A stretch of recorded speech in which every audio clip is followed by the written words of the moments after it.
ધોરણ 11-12 સાયન્સના ફિઝિક્સ વિષયના તમામ ચેપ્ટરના વિડીયો જોવા માટે તથા એજ્યુકેશનને લગતી તમામ માહિતી મેળવવા માટે અમારી ચેનલને સબસ્ક્રાઇબ કરો અને બાજુમાં આપેલા બેલ આઇકન પર ક્લિક કરી ઓલ ઉપર કરો કે જેથી તમને અમારા નવા વિડીયોની નોટિફિકેશન સૌથી પહેલાં મળતી રહે. વિદ્યાર્થી મિત્રો, આજના વિડીયોમાં આપણે ધોરણ 11 સાયન્સની 2025ની વાર્ષિક પરીક્ષા માટેના ફિઝિક્સ વિષયના આઈએમપી જોશું. આગળ તમે પહેલી અને બીજી પરીક્ષાના જો આઈએમપી કર્યા હોય મારા આઈએમપી, તો મોટાભાગનું અથવા તો પૂરેપૂરું પેપર તમારું એમાંથી જ આવેલ હશે. હવે જે વાર્ષિક પરીક્ષાનો સિલેબસ છે તેમાં પહેલી અને બીજી પરીક્ષાના જે ચેપ્ટર્સ હતા તે પણ આવશે, એટલે કે ટોટલ 1 થી 14 ચેપ્ટર આવશે. પેપર 80 માર્ક્સનું હશે ને એની અંદર જનરલ ઓપ્શન આપવામાં આવશે. જેમ કે એક માર્ક્સના 24 ક્વેશ્ચન હશે જે કમ્પલસરી હશે. ત્યાર પછી 2 માર્ક્સના 12 ક્વેશ્ચન હશે જેમાંથી કોઈ પણ 8 તમારે લખવાના છે. અને 3 માર્ક્સના પણ 12 ક્વેશ્ચન હશે જેમાંથી કોઈ પણ 8 તમારે લખવાના છે. જનરલ ઓપ્શન હશે. ઓકે. અને 4 માર્ક્સના જે ખરાથી 6 સવાલ હશે તેમાંથી કોઈ પણ 4 તમારે લખવાના છે. જે પ્રમાણે બોર્ડની પરીક્ષામાં દ્રષ્ટિહીન વિદ્યાર્થીઓ વાળું આવેલું હતું તે પ્રમાણે તમારા પેપરમાં પણ દ્રષ્ટિહીન વિદ્યાર્થીઓ માટેના સવાલ આવી શકે. એવા સવાલ ક્યાં હશે? આકૃતિવાળામાં, કે જ્યાં આકૃતિવાળો દાખલો હોય તો તેના અથવામાં દ્રષ્ટિહીન વિદ્યાર્થીઓ માટે કંઈક આપેલું હશે. એટલે ખાસ ધ્યાન રાખજો, જ્યાં લખેલું હોય દ્રષ્ટિહીન વિદ્યાર્થી તેની નીચેનો પ્રશ્ન તમારે લખવાનો છે, ઉપરનો લખવાનો નથી. ચેપ્ટર વાઇઝ જે બ્લુ પ્રિન્ટ છે તે પ્રમાણે આપણે ટીક કરતા જશું. એક માર્ક્સના સવાલનું કોઈ આઈએમપી નથી હોતું, છતાં જ્યાં જ્યાં મને લાગે ત્યાં હું કહીશ કે આ 1 માર્ક્સમાં આવી શકે. એટલે આપણે 80માંથી 2, 3 અને 4 માર્ક્સના જ આઈએમપી આપશું. એક માર્ક્સમાં અમુક વસ્તુ હું કહીશ જે તમારે કરવાની છે. બાકી તમારી પાસે જે રેફરન્સ હોય તેમાં એક માર્ક્સના સવાલ, જોડકા, ખાલી જગ્યા, ખરા ખોટા, એમસીક્યુ જે હોય એ કરવાના રહેશે. ઓકે. ચેપ્ટર 1 થી સ્ટાર્ટ કરું તો ચેપ્ટર 1 ની અંદર અત્યારે મારી પાસે રેફરન્સ તરીકે દર્પણ છે. તમારી પાસે જે પણ રેફરન્સ હોય તે તમે સાથે રાખજો, અથવા તો ટેક્સ્ટ બુક એમાં ટીક કરતા રહેજો. કદાચ વિડીયોમાં તમને ક્વેશ્ચન બ્લર થઈને ના દેખાય તો હું વાંચીશ, તે તમે એ પ્રમાણે ટીક કરી શકશો. ઓકે. પહેલા ચેપ્ટરની અંદર 1 માર્ક્સનો એક સવાલ, 2 માર્ક્સનો એક સવાલ અથવામાં છે, એટલે કે ના 2 માર્ક્સના એક સવાલમાં થિયરીના અથવામાં દાખલો હશે, અને 3 માર્ક્સનો એક સવાલ, એટલે 1 માર્ક્સ, 2 માર્ક્સ અને 3 માર્ક્સનું વસ્તુ આમાંથી આવશે. 4 માર્ક્સનો છે. તો અહીંયા ત્રીજો સવાલ છે, એકમ પદ્ધતિ એટલે શું? જુદી જુદી એકમ પદ્ધતિ જણાવો. તો આ એકમ પદ્ધતિના કોઈ પણ ફૂલ ફોર્મ પૂછી શકે 1 માર્ક્સમાં. ઓકે, તે તમારે યાદ રાખવાનું. અથવા તો સીજીએસ પદ્ધતિમાં દળનો એકમ શું આવે, સીજીએસ પદ્ધતિમાં અંતરનો એકમ શું આવે, એ રીતે તમને ક્વેશ્ચન 1 માર્ક્સમાં પૂછી શકશે. નેક્સ્ટ ચોથો સવાલ છે, એસઆઈ એકમ પદ્ધતિ પર નોંધ લખો. એટલે કે એસઆઈ એકમ પદ્ધતિની 7 ભૌતિક રાશિઓ, તેના એકમ અને ક્ષણના તમને લખવા કહેશે, એ કરવાનો છે. 5મો સવાલ છે, એસઆઈ એકમ પદ્ધતિની પૂરક રાશિઓ સમજાવો. એટલે એમાં સમતલ કોણ, ઘનકોણ સમજાવવાની, આકૃતિ દોરો, એનું એકમ, પારિમાણિક સૂત્ર, એ બધું કરવાનું રહેશે. 8મો સવાલ છે, સાર્થક અંકો નક્કી કરવા માટેના નિયમો ઉદાહરણ સહિત જણાવો.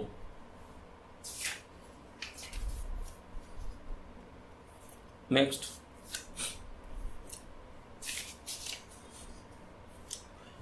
પારિમાણિક સૂત્ર તમારે કરી જવાના છે. પારિમાણિક સૂત્રનો એક વિડીયો બનાવ્યો છે જેમાં 11 પારિમાણિક સૂત્ર છે, એ તમે કરશો તેમાંથી એ તમને મોટાભાગના બધા સૂત્ર આવડશે અને એક પારિમાણિક સૂત્ર પૂછાઈ શકશે 1 માર્ક્સમાં.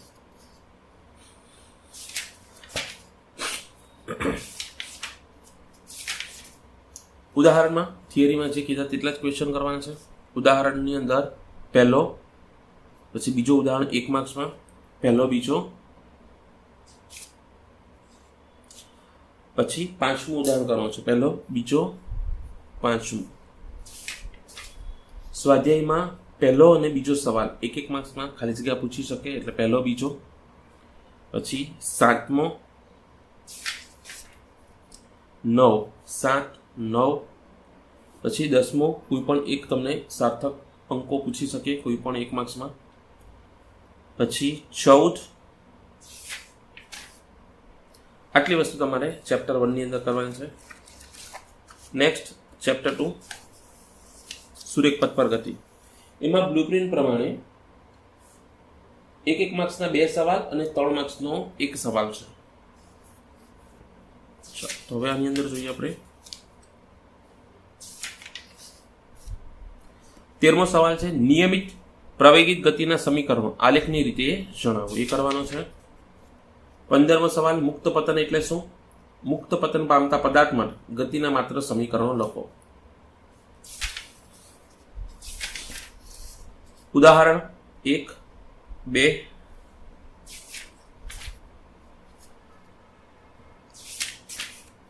સ્વાધ્યાયમાં 5મો,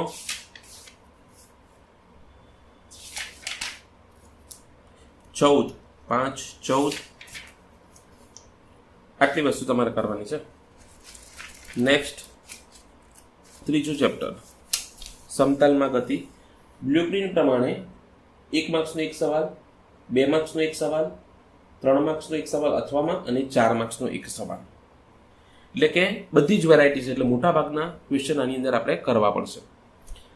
ચોથો સવાલ છે સદિશ અને અદિશ ભૌતિક રાશિ વચ્ચેનો સંબંધ. એ કરો.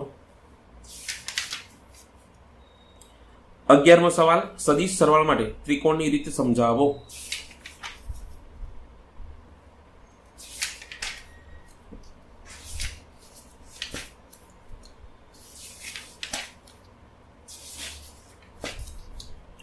ઓગણત્રીસમો સવાલ સમતલમાં થતી અચળ પ્રવેગી ગતિના સમીકરણ મેળવો. પ્રક્ષિપ્ત ગતિ મોસ્ટ આઈએમપી. 31મો સવાલ છે પ્રક્ષિપ્ત ગતિનું સમીકરણ. 32મો સવાલ પ્રક્ષિપ્ત ગતિમાં મહત્તમ ઊંચાઈ, લાગતા સમય, ઉડ્ડયનનો કુલ સમય, ઊંચાઈ, એ બધું સૂત્ર મેળવો. કોઈ પણ એક સૂત્ર મેળવવા તમને કહેશે, અથવા તો આખી થિયરી પણ 4 માર્ક્સમાં પૂછી શકે. પ્રક્ષિપ્ત ગતિ આખી કરવી. પછી અવધિનું અને મહત્તમ અવધિનું સૂત્ર, એટલે પ્રક્ષિપ્ત ગતિનું સમીકરણ, મહત્તમ ઊંચાઈ માટે લાગતો સમય, અવધિ અને ઉડ્ડયનનો કુલ સમય, એ બધું કરવાનું છે. 34મો સવાલ નિયમિત વર્તુળ ગતિ સમજાવી કેન્દ્રગામી પ્રવેગનું સૂત્ર મેળવો. એ કરવાનો છે. ઉદાહરણ 1, 2, 3, 4, 5. 1 થી 5, 7, 8. 1 થી 5, 7 અને 8. સ્વાધ્યાયમાં 1 માર્ક્સની અંદર 1, 2, 3 ક્વેશ્ચન કરવાનો છે. 5મો પણ કરવાનો છે 1 માર્ક્સમાં, કોઈ પણ એક પૂછી શકે. 1, 2, 3, 5.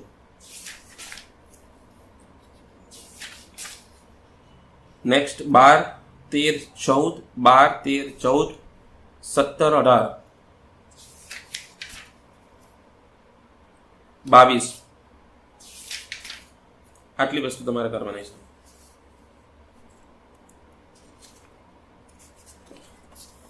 નેક્સ્ટ ચોથું ચેપ્ટર ગતિના નિયમો. બ્લુપ્રિન્ટ પ્રમાણે 1 માર્ક્સના 2 સવાલ, 2 માર્ક્સનો 1 સવાલ, 3 માર્ક્સનો 1 સવાલ અને 4 માર્ક્સનો 1 સવાલ અથવામાં હશે. આની અંદર પણ બધી જ વેરાયટી છે, એટલે મોટાભાગના ક્વેશ્ચન તમારે કરવાના રહેશે. 14મો સવાલ છે રેખીય વેગમાનની વ્યાખ્યા, એસઆઈ એકમ અને પારિમાણિક સૂત્ર. 16મો સવાલ ન્યૂટનનો ગતિનો બીજો નિયમ. એ કરો. 18 બળનો આઘાત એટલે શું? એકમ પારિમાણિક સૂત્ર લખો. 24મો સવાલ યોગ્ય ઉદાહરણ આપી વેગમાન સંરક્ષણનો નિયમ સમજાવો. 31મો સવાલ ઘર્ષણના લાભ અને ગેરલાભ જણાવો. 34મો સવાલ સમતલ વક્રાકાર રસ્તા પર વાહનની મહત્તમ સલામત ઝડપનું સૂત્ર મેળવો. 35મો સવાલ ઢોળાવવાળા રોડ પર વાહનની મહત્તમ સલામત ઝડપનું સૂત્ર મેળવો. 2 માંથી 100% પૂછાશે. 35મો સવાલ 4 માર્ક્સમાં આવી શકે.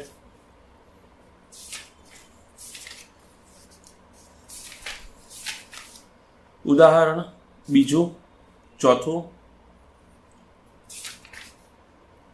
7, 8, 10, 11. 7, 8, 10, 11. સ્વાધ્યાયમાં પહેલો 1 માર્ક્સ માટે, ત્યાર પછી ચોથો સવાલ 1 માર્ક્સ માટે ચોથો દાખલો, પછી 5, છઠ્ઠો 1 માર્ક્સમાં, 7, 8, 9મો 1 માર્ક્સમાં, 11, 16, 20 આ જે 20મો છે તે 4 માર્ક્સમાં જે અથવામાં છે એ ઢોળાવાળા વક્રાકાર રસ્તા પર વાહનની મહત્તમ સલામત, જેના અથવામાં આ પૂછી શકાય.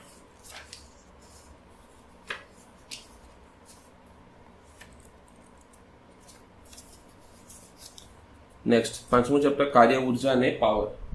બ્લુપ્રિન્ટ પ્રમાણે 1 માર્ક્સના 2 સવાલ અને 3 માર્ક્સનો 1 સવાલ આમાંથી છે.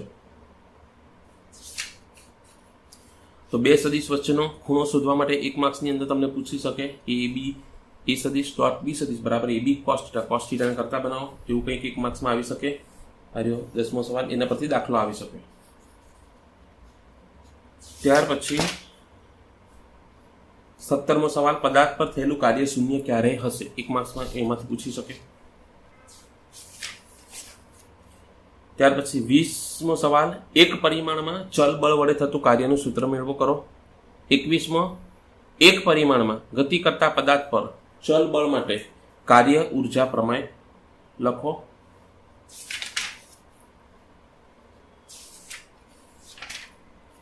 31મો સવાલ, સ્પ્રિંગમાં સંગ્રહિત સ્થિતિસ્થાપકીય સ્થિતિ ઉર્જા સમજાવો.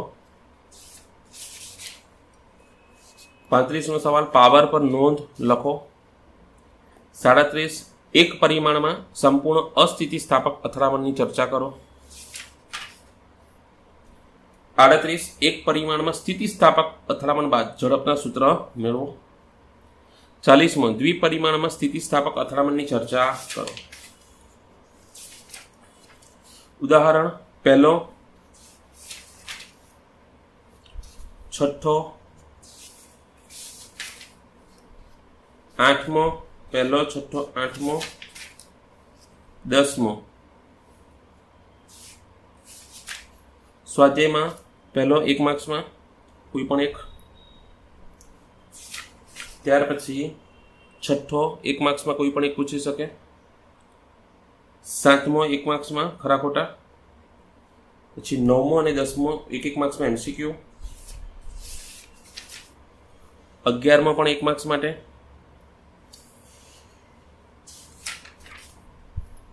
ત્યારબાદ 20મો. આટલી વસ્તુ તમારે કરવાની છે. નેક્સ્ટ 6થું ચેપ્ટર કણોના તંત્ર અને ચાક ગતિ. બ્લુપ્રિન્ટ પ્રમાણે 1 માર્ક્સના 3 સવાલ, 2 માર્ક્સનો 1 સવાલ અને 3 માર્ક્સના 2 સવાલ અથવામાં, એટલે કે થિયરીના અથવામાં દાખલો. 4 માર્ક્સનો ક્વેશ્ચન આમાંથી નથી. 8મો સવાલ, એક પરિમાણમાં 2 કણોના તંત્રનું દ્રવ્યમાન કેન્દ્ર શોધવાનું સૂત્ર લખો અને n કણોના તંત્ર માટે સૂત્ર લખો.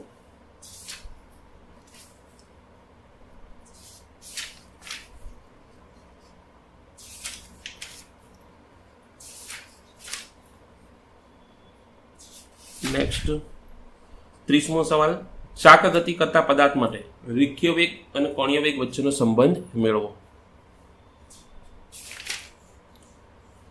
33મો સવાલ, ટોર્ક એટલે શું, એક કણ પર લાગતું ટોર્ક સમજાવો. 34મો સવાલ, કણનું કોણીય વેગમાન સમજાવી દર્શાવો કે તે રેખીય વેગમાનની ચાક માત્રા છે.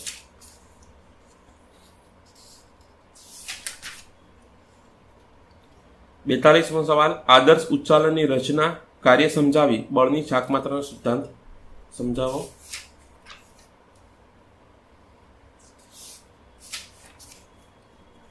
48મો સવાલ, ચક્રાવર્તની ત્રિજ્યા વિશે નોંધ લખો.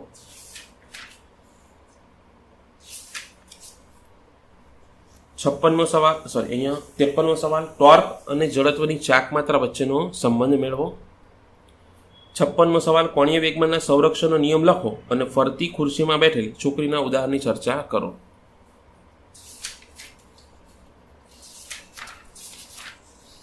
ઉદાહરણ પહેલું, ચોથું મોસ્ટ આઈએમપી, 1, 4, 5,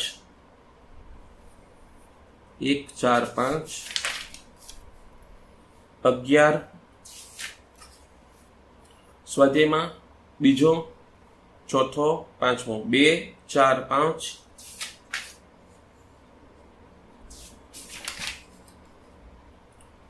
ચૌદમો 1 માર્ક્સમાં, 15. આટલી વસ્તુ તમારે કરવાની છે. નેક્સ્ટ 7મો ચેપ્ટર ગુરુત્વાકર્ષણ. બ્લુપ્રિન્ટ પ્રમાણે એક માર્ક્સના 2 સવાલ, 2 માર્ક્સનો 1 સવાલ અથવામાં અને 3 માર્ક્સનો 1 સવાલ. 4 માર્ક્સનું નથી એમાંથી. તો અહીંયા જે કેપ્લરના ગતિના નિયમો છે તે કોઈ પણ એક નિયમનું સેન્ટેન્સ 1 માર્ક્સમાં પૂછી શકે. એટલે કે કક્ષાનો નિયમ બીજો સવાલ, ક્ષેત્રફળનો નિયમ એ 1 માર્ક્સમાં ખાલી વ્યાખ્યા અથવા તો આખો સમજાવવા માટે 2 માર્ક્સમાં પૂછી શકે, બીજો, ત્રીજો અને ચોથો કેપ્લરનો આવર્તકાળનો નિયમ. પહેલો અને ત્રીજો એટલે કે ક્વેશ્ચન નંબર 2 અને 4માં ખાલી નિયમ યાદ રાખો, અને આ ત્રીજો ક્વેશ્ચન છે તે નિયમ અને આખો સવાલ પણ યાદ રાખવાનો છે. 7મો સવાલ ન્યૂટનનો ગુરુત્વાકર્ષણનો સાર્વત્રિક નિયમ લખો અને ગાણિતિક સ્વરૂપ રજૂ કરો અદિશ સ્વરૂપે. 8મો સવાલ ન્યૂટનનો ગુરુત્વાકર્ષણનો નિયમ સદિશ સ્વરૂપે. બંને કરવાના છે.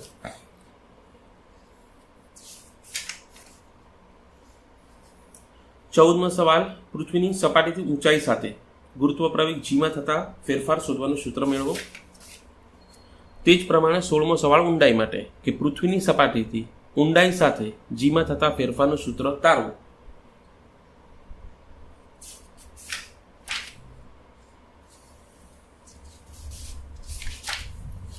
નેક્સ્ટ 24મો સવાલ નિષ્ક્રમણ ઉર્જા સમજાવી નિષ્ક્રમણ ઝડપનું સૂત્ર મેળવો. 27મો સવાલ ઉપગ્રહનો કક્ષીય વેગ એટલે શું તેનું સૂત્ર મેળવો. 28મો સવાલ પૃથ્વીની આસપાસ ભ્રમણ કરતા ઉપગ્રહના કક્ષીય આવર્તકાળનું સૂત્ર મેળવો. 29મો સવાલ પૃથ્વીની આસપાસ ભ્રમણ કરતા ઉપગ્રહની કુલ ઉર્જાનું સમીકરણ મેળવો. દાખલામાં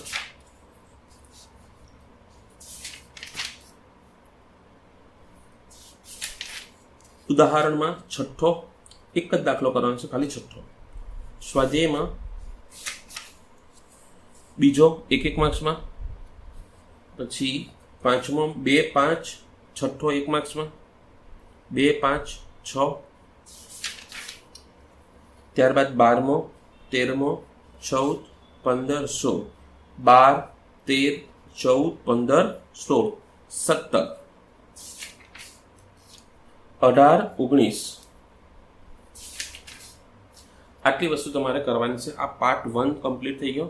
પાર્ટ 2નો વિડીયો તમને 1-2 દિવસમાં મળી જશે. 11 સાયન્સ મોસ્ટ આઈએમપી ક્વેશ્ચનનું જે પ્લેલિસ્ટ છે તેની અંદર તમને વિડીયો એ મળશે. ઓકે.